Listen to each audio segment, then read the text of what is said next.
दोस्तों, आज हम आपको एक ऐसे मुसलमान बादशाह की कहानी सुनाने जा रहे हैं जिसके दौर में एक बूढ़ी औरत भी अपने सर पर सोने के जेवरों की पोटली रखकर अकेली सैकड़ों मील का सफर तय कर सकती थी। ना कोई पहरेदार, ना कोई डर, बस एक नाम का खौफ, शेर शाह सूरी। उसका इंसाफ ऐसा था कि जमींदार से लेकर जमी के चोर तक कांपते थे और सजा ऐसी देते थे कि मिसालें सदियों तक दी जाती रहीं। रेगिस्तान हो या घना जंगल, मुसाफिर वहीं रुक जाते थे जहां रात हो जाती थी। सवारी को खुला छोड़ देते थे और जमीन पे सुकून से सो जाते थे। क्यों? क्योंकि जान और माल की हिफाजत का जिम्मा खुद हुकूमत का होता था। लेकिन अफसोस, 22 मई 1545 को उस शेर की दहाड़ हमेशा के लिए खामोश हो गई। तो कुरान की खिलाफी की गई है। ये अपने दौर की सबसे खूबसूरत मस्जिदों में से थी। ये तकरीबन 600 साल पुरानी मस्जिद है जो आज भी अपने बेहतरीन हालत में है। ये देख सकते हैं दोस्तों। कालिंजर के किले में एक बारूदी धमाके ने हिंदुस्तान के सबसे बुलंद बादशाह को निगल लिया।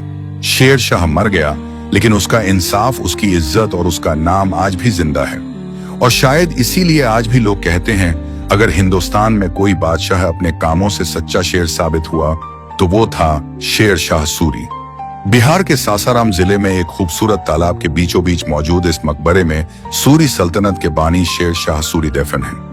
आज के दिन आपको इसकी तारीख बताने का मकसद बहुत ही खास है, क्योंकि आज के दिन ही 22 मई सन 1545 ईस्वी में बुंदेलखंड में कालिंजर के किले के मुहासरे के दौरान बारूद में विस्फोट होने की वजह से शेर शाह सूरी का इंतकाल हो गया था। उनकी वफात के बाद उनके आबाई शहर सासाराम में दफन किया गया। इस मकबरे की तामीर शेर शाह सूरी ने अपने हयात में ही शुरू करवा दी थी। 52 एकड़ रक़ायन तालाब के बीच मौजूद यह मकबरा दुनिया के तारीखी उर्से में शुमार होता है। यह मकबरा हिंदू मुस्लिम तर्ज तामीर की एक मुनफरद मिसाल है। इसे वास्तुकार मीर मोहम्मद अलीवाल खान ने डिजाइन किया था और इसकी तामीर 1540 से 1545 के बीच हुई थी। इस मकबरे को फन तामीर का एक शानदार नमूना माना जाता है।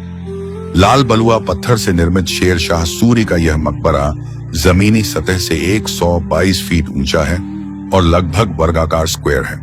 मरकजी मकबरा अष्टकोणीय योजना ऑक्टागोनल प्लान पर बनाया गया है, जिससे कि पूरे सासाराम का खूबसूरत मंजर देखा जा सकता है। यह मकबरा शेर शाह सूरी की जिंदगी के साथ साथ उनके बेटे इस्लाम शाह के दौर में भी बनाया गया था।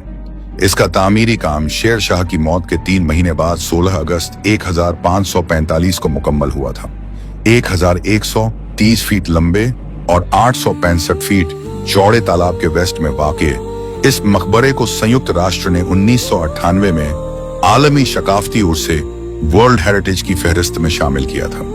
इसका गोलाकार स्तूप 250 फीट चौड़ा और 150 फीट ऊंचा है। इसकी गुंबद की ऊंचाई ताजमहल से भी 10 फीट अधिक है। मकबरे में ऊंचाई पर बनी बड़ी बड़ी खिड़कियां मकबरे को और हवादार और रोशनी युक्त बना देती हैं। खिड़कियों पर की गई बारीक नक्काशी पर्यटकों को उस समय की कारीगरी की दाद देने को मजबूर कर देती हैं। कहा जाता है कि इस मकबरे में शेर शाह सूरी की कब्र के अलावा 24 और कब्रें हैं जो उनके परिवार के सदस्यों, दोस्तों और उनके अफसरान की हैं। सभी कब्रों पर कुरान की आयतें खुदी हुई हैं। आज सासाराम का वो मकबरा खामोश जरूर है, लेकिन हर पत्थर अब भी शेर शाह के इंसाफ की गवाही देता है।